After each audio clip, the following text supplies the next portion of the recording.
BNP সরকার আসার পরই জানি না সাংবাদিকরা কতবার রিপোর্ট করেছেন, এতবার তৈলের দাম বেড়েছে, গ্যাসের দাম বেড়েছে, বিদ্যুতের মূল্য বেড়েছে। এখন নাকি বিদ্যুৎ হলো হোমিওপ্যাথিক ডোজের মতো, বিদ্যুৎ মাঝে মাঝে আসে, মাঝে মাঝে চলে যায়। বিদ্যুতের অবস্থা এরকম, বিদ্যুৎ বিল ব্যবহার যা করবেন তার ডাবল আসবে। আমি বিএনপি সরকারকে বলবো, এই মানুষকে জাতা কলে পিষ্ট করার জন্য আপনাকে ক্ষমতা বসিয়েছিল? এই মানুষকে গ্যাসের দাম বাড়াবার জন্য আপনাকে বসিয়েছিল? তৈলের দাম বাড়াবার জন্য আপনাকে বসিয়েছিল? আজকে চাঁদাবাজি করার জন্য আপনাকে বসিয়েছিল? না তো। আন্দোলন করেছিলাম আমরা, রক্ত ঝরিয়েছি আমরা, আহত হয়েছে আমাদের লোক। ইসলামী আন্দোলনের ছাত্র আন্দোলনে বহুত মানুষ শহীদ হয়েছে। জীবনের মায়া ত্যাগ করে রাষ্ট্রকে তামির করার জন্য, গঠন করার জন্য, মেরামত করার জন্য হাজারো নিষ্পাপ সন্তানেরা, ছাত্ররা এই দেশকে তামির করার জন্য, মেরামত করার জন্য ঝাঁপিয়ে পড়েছিল। ইসলামী আন্দোলন কর্তৃক আয়োজিত আজকে সমাবেশের সম্মানিত সভাপতি, শ্রদ্ধাভাজন ওলামায়ে কেরাম, সর্বস্তরের ইসলাম প্রিয় দেশপ্রেমিক ভাইয়ের আমার, জুলাই বিপ্লব কি, কেন হয়েছিল আপনারা তো অনেকেই জানেন। বৈষম্য বিরোধী আন্দোলনের মাধ্যমে জুলাই বিপ্লবের সূচনা হয়েছিল। বৈষম্য বিরোধী আন্দোলন শুরু হয়েছিল 1 জুলাই 2024, 5 জুলাই 2024 এখানে বসে ঠিক এই স্টেজেই আমরা সেই বৈষম্য বিরোধী আন্দোলনে সংহতি ঘোষণা করেছিলাম। আমরা এর পরের থেকে অনবরত এমন কোনো সমাবেশ নাই, এমন কোনো দিন নাই যেই দিনগুলিতে জুলাইয়ের পক্ষে, এই আন্দোলনের পক্ষে, বৈষম্য বিরোধী আন্দোলনের পক্ষে কথা বলি নাই। এরকম মনে হয় একটা জনসমাবেশ, একটা সেমিনার, একটা সিম্পোজিয়াম আমার সামনে থেকে অতিবাহিত হয়নি। আন্দোলন সংগ্রাম করেছি। সবচেয়ে মজার ব্যাপার হলো এই আন্দোলন সাকসেস হওয়ার পরে সব দলই দাবি করে এর পিছনে মাস্টার মাইন্ড ছিলাম আমরা। কেউ বলে অমুকে, কেউ বলে অমুকে, কেউ বলে অমুকে। কিন্তু মজার ব্যাপার হলো যাদের কথা বলা হয়, জুলাই আন্দোলনে এদের একটা বিবৃতিও ছিল না, একটা বক্তব্যও ছিল না, অংশগ্রহণও ছিল না। যদি বলেন বিএনপি, তারেক সাহেব তো দেশেই ছিলেন না। ফখরুল সাহেব কি বলেছেন?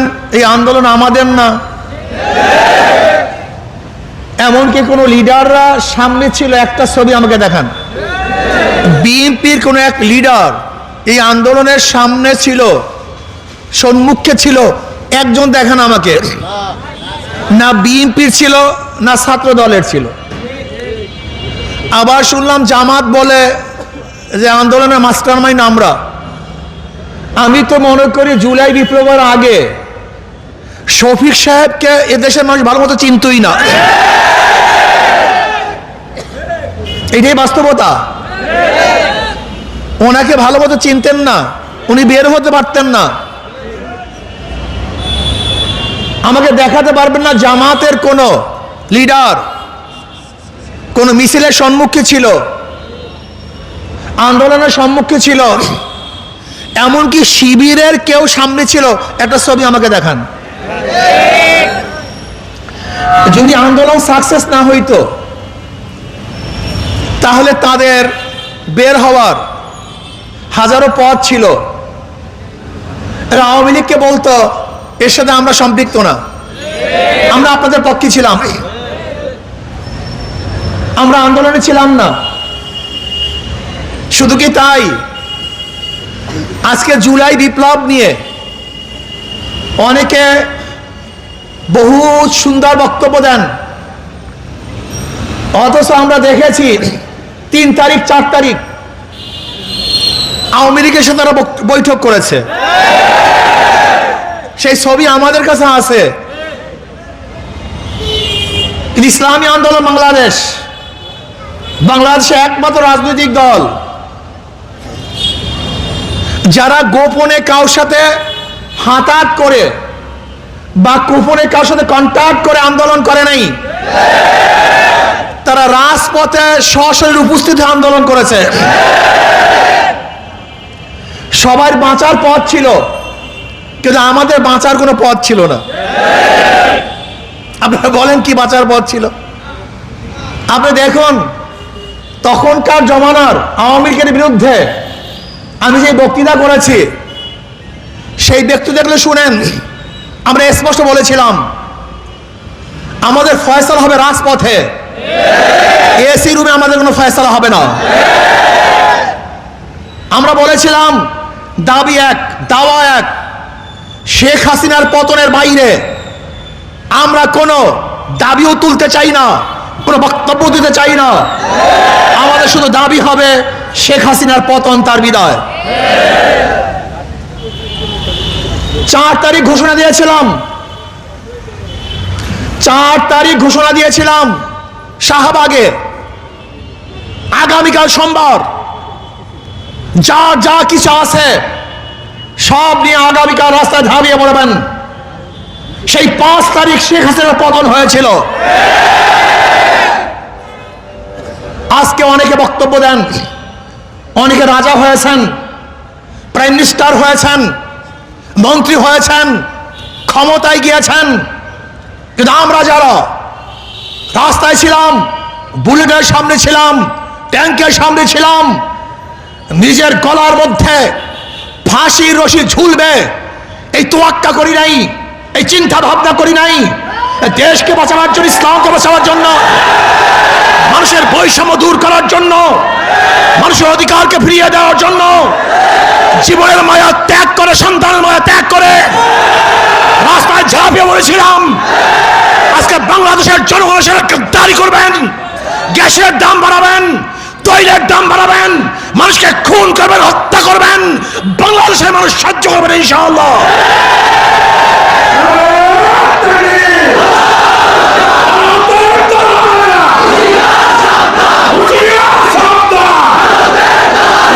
আমার বৈষম্য বিরোধী আন্দোলন, সে আন্দোলন কেন হয়েছিল? চাঁদার বিরুদ্ধে আন্দোলন হয়েছিল। কিসের বিরুদ্ধে? যেন বাংলাদেশে কোনো চাঁদাবাজি না থাকে। আন্দোলন কেন হয়েছিল? ঘুষের বিরুদ্ধে আন্দোলন হয়েছিল, বাংলাদেশ যেন ঘুষ মুক্ত দেশ হয়। আন্দোলন কেন হয়েছিল? জুলুম মুক্ত আন্দোলন, বাংলাদেশের জুলুম অবিচার না হয়। আন্দোলন কেন হয়েছিল? ধর্ষণ মুক্ত বাংলাদেশ করার জন্য আন্দোলন হয়েছিল। আন্দোলন কেন হয়েছিল? গ্যাসের দাম কমাবার জন্য, তৈলের দাম কমাবার জন্য, মানুষের নিত্য প্রয়োজনীয় দ্রব্যমূল্যের দাম নিয়ন্ত্রণে থাকার জন্য আন্দোলন হয়েছিল। কিন্তু আজকে কি দেখেছি? বিএনপি সরকার আসার পরই জানি না সাংবাদিকরা কতবার রিপোর্ট করেছেন, এতবার তৈলের দাম বেড়েছে, গ্যাসের দাম বেড়েছে, বিদ্যুতের মূল্য বেড়েছে। এখন নাকি বিদ্যুৎ হলো হোমিওপ্যাথিক ডোজের মতো, বিদ্যুৎ মাঝে মাঝে আসে, মাঝে মাঝে চলে যায়। বিদ্যুতের অবস্থা এরকম, বিদ্যুৎ বিল ব্যবহার যা করবেন তার ডাবল আসবে। আমি বিএনপি সরকারকে বলবো, এই মানুষকে জাতা কলে পিষ্ট করার জন্য আপনাকে ক্ষমতা বসিয়েছিল? এই মানুষকে গ্যাসের দাম বাড়াবার জন্য আপনাকে বসিয়েছিল? তৈলের দাম বাড়াবার জন্য আপনাকে বসিয়েছিল? আজকে চাঁদাবাজি করার জন্য আপনাকে বসিয়েছিল? না তো, আন্দোলন করেছিলাম আমরা, রক্ত ঝরিয়েছি আমরা, আহত হয়েছে আমাদের লোক। ইসলামী আন্দোলনের ছাত্র আন্দোলনে বহুত মানুষ শহীদ হয়েছে। জীবনের মায়া ত্যাগ করে রাষ্ট্রকে তামির করার জন্য, গঠন করার জন্য, মেরামত করার জন্য হাজারো নিষ্পাপ সন্তানেরা, ছাত্ররা এই দেশকে তামির করার জন্য, মেরামত করার জন্য ঝাঁপিয়ে পড়েছিল। কিন্তু আজকে আবার কি দেখেছি? আবারও মারামারি। সরকারি দল বিরোধী দল আবারও মারামারি শুরু হয়ে গেছে। আপনারা মারামারি করবেন কেন? সংসদে আপনারা বক্তব্য দেন। বিরোধী দলের লোক সংসদে আছে, সরকারি দলের লোক সংসদে আছে। যদি কেউ অন্যায় করেন সংসদে ফয়সালা করুন, কিন্তু ক্যাম্পাসে কেন? নিরীহ জনগণকে হত্যা করবেন কেন? তাদেরকে অ্যাসাল্ট করবেন কেন? তাদেরকে হল ছাড়তে বাধ্য করবেন কেন? ভাঙচুর করবেন কেন? এর জন্য আন্দোলন হয়েছিল? এর জন্য ছাত্ররা জীবন দিয়েছিল? আবু সাইদ মুগ্ধকি এর জন্য জীবনকে বিসর্জন দিয়েছিল? আমি বিএনপি সরকারকে বলবো, আসলে আপনার শিক্ষা হয় নাই, আপনার শিক্ষা হয় নাই। মাত্র কয়েকদিন আগে ঘটনা ঘটছে। আজকেও যদি আপনার শিক্ষা না হয়, কবে শিক্ষা হবে আমি জানি না, কবে আপনি রাষ্ট্র চালাতে পারবেন আমি জানি না। শোনেন, মিঠা কথায় পেট ভরে না। ওই নরম নরম কথা বলবেন আর গ্যাসের দাম বাড়াবেন, নরম নরম কথা বলবেন, মধুর মধুর কথা বলবেন আর তৈলের দাম বাড়াবেন, বিদ্যুতের দাম বাড়াবেন। বাংলাদেশের জনগণ নীরব আছে, কিন্তু এই নীরবতা যখন ভাঙবে আবার গর্জে উঠবে। ওই বিগত সরকারের মতো আপনাকেও এদেশ থেকে পালাতে বাধ্য করবে ইনশাআল্লাহ।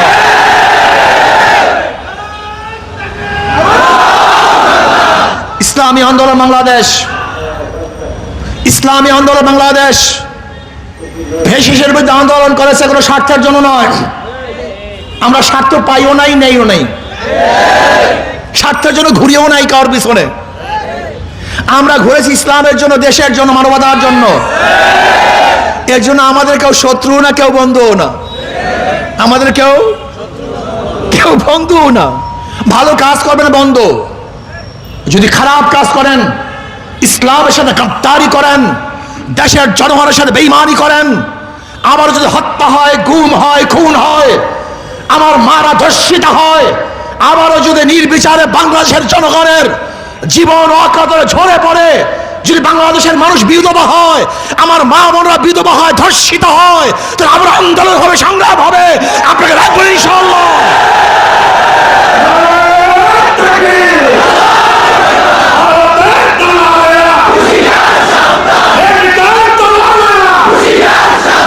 গ্যাসের দাম কমাতে হবে, গ্যাসের দাম কমাতে হবে, গ্যাসের দাম, বিদ্যুৎ বিল, তৈলের দাম, নিত্য প্রয়োজনীয় দ্রব্যের দাম নিয়ন্ত্রণে রাখতে হবে। ক্লিয়ার কাট কথা। আমার গরিবদের অধিকারকে ফিরিয়ে দিতে হবে, মজদুরদের অধিকারকে ফিরিয়ে দিতে হবে, ছাত্রদের অধিকারকে ফিরিয়ে দিতে হবে, প্রত্যেকটা কর্মচারীর অধিকারকে ফিরিয়ে দিতে হবে। বাংলাদেশের কোন মানুষ আর জুলুমের শিকার হোক, এইটা আমরা চাই না। ভারতকে বলবো, বর্তমানে বাংলার মধ্যে এক মুখ্যমন্ত্রী হয়েছে, এর মাথা ঠিক আছে কিনা আমি জানি না, আপনারা ভালো বলতে পারেন। এর বক্তব্য, এর আলোচনা, সংসদে যা দেয়, বক্তব্য যা দেয়, এ মুখ্যমন্ত্রী দূরের কথা, পাগল হয়ে বক্তব্য করতে পারে না। সে নাকি বাংলাদেশ 5 মিনিট দখল করবে, পুশিং করতেছে। আমি বলবো, পুশিং কাদেরকে করবা? আগে তো শুভেন্দু অধিকারীকে পুশিং করা উচিত, সে তো বাংলাদেশের নাগরিক, তার বাপ দাদা তো বাংলাদেশের ছিল, সে তো বাংলাদেশেই জন্মগ্রহণ করেছে, নাকি জানি না ভারতে করেছে, কিন্তু তার মা বাবা তো বাংলাদেশি, গৌর নদীর লোক। এই গৌর নদীর লোক একসময় তৃণমূল কংগ্রেসে ছিল, তৎকালীন সময়ের অবস্থা আমরা সবাই জানি। উনি বাংলাদেশ দখল করবে, 5 মিনিট 5 মিনিট বাদ দেন, 5 দিন নয়, 5 বছর নয়, 500 বছর তো ভালো কথা, 5000 বছরেও ওই দালালরা, ওই বিজেপি বাংলাদেশ দখল করতে পারবে না। হ্যাঁ, ইনশাআল্লাহ যদি আমরা ঐক্যবদ্ধ থাকি। ওই ভারত ছিল মুসলমানদের, ওরা মুসলমানদের ভূখণ্ড ছিল, 850 বছর পর্যন্ত মুসলমানরা শাসন করেছিল। ব্রিটিশ মুসলমানদের থেকে ক্ষমতা দখল করেছে। কাজে বাংলাদেশ, ভুটান, নেপাল, ভারত, পাকিস্তান, বাংলাদেশের ভূখণ্ড, বাংলাদেশের অংশ ছিল এক সময়, আমরাই শাসক ছিলাম, ভাগ হয়ে গেছে। কিন্তু যদি আমাদের উপরে আবার আঙ্গুল তুলো, এ দেশকে দখল করার স্বপ্ন দেখো, এ দেশের দিকে চোখ তাকাও, চোখ তুলো, যদি আঙ্গুল তুলো, বাংলাদেশের জনগণকে তোমরা চেনো না, এরা টাইগারের গোষ্ঠী, এরা বাঘের গোষ্ঠী, তোমার আঙ্গুলকে ভেঙে ফেলবে ইনশাআল্লাহ, তোমার আক্রমণ করবে, কোনো সন্দেহ নাই। আমরা না খেয়ে ধুকে ধুকে মরতে পারি, কিন্তু কারোর সামনে মাথা নত করতে পারি না। এটা আমাদের জাতীয় অভ্যাস, বিশ্বাস হয় না? এটা আমাদের জাতীয় অভ্যাস। ব্রিটিশদের বিরুদ্ধে এই অঞ্চলের মানুষ যত বেশি আন্দোলন করেছে, অন্য কোন এলাকার মানুষ এত আন্দোলন করে নাই। পাকিস্তানের বিরুদ্ধে, এত বড় শক্তির বিরুদ্ধে এদেশের মানুষের কাছে কিছু ছিল না, তা নিয়ে ঝাঁপিয়ে পড়েছে। তোমরা জানো না, এরশাদের কাছে ক্যান্টনমেন্ট থাকা সত্ত্বেও এদেশের মানুষের আন্দোলনের প্রেক্ষিতে এরশাদ সাহেব অবসর নিতে বাধ্য হয়েছে। শেখ হাসিনার কাছে সব কিছু থাকা সত্ত্বেও এদেশের মানুষ মাথা নত করে নাই, জীবন দিয়েও তাকে এদেশ থেকে তাড়াতে বাধ্য করেছে। এটা আমাদের চরিত্র, এটা আমাদের অভ্যাস। আমাদের দেশের মানুষ মারা যেতে পারে, কিন্তু নত হতে পারে না। আসুন, জুলাই বিপ্লব হয়েছিল, বৈষম্য বিরোধী কোনো জিনিসই থাকবে না। আমরা বৈষম্য রাখতে চাই না, বৈষম্য দূর করেন, ভেদাভেদ দূর করেন। আজকে আবারও যেভাবে হেলমেট বাহিনী বের হয়েছে, সেই ফ্যাসিস্টের আমলের সমস্ত স্মৃতি আবার আমাদেরকে স্মরণ করিয়ে দিচ্ছে। ওই সময় হেলমেট বাহিনী, এখনো হেলমেট বাহিনী। এই হেলমেট বাহিনী আমরা দেখতে চাই না। দেশকে ঠিক মতো চালান, যদি না পারেন তাহলে বাংলাদেশের মানুষ আবারও রাস্তায় নামতে বাধ্য হবে। কাজে আসুন, আমরা সম্মিলিতভাবে ইসলামকে, দেশকে, এই মানবতা রক্ষা করার জন্য ইনশাআল্লাহ কাজ করব। আশা করি ইনশাআল্লাহ আমরা সবাই সংঘবদ্ধভাবে কাজ করতে পারি। অবশ্যই ইসলাম হুকুমত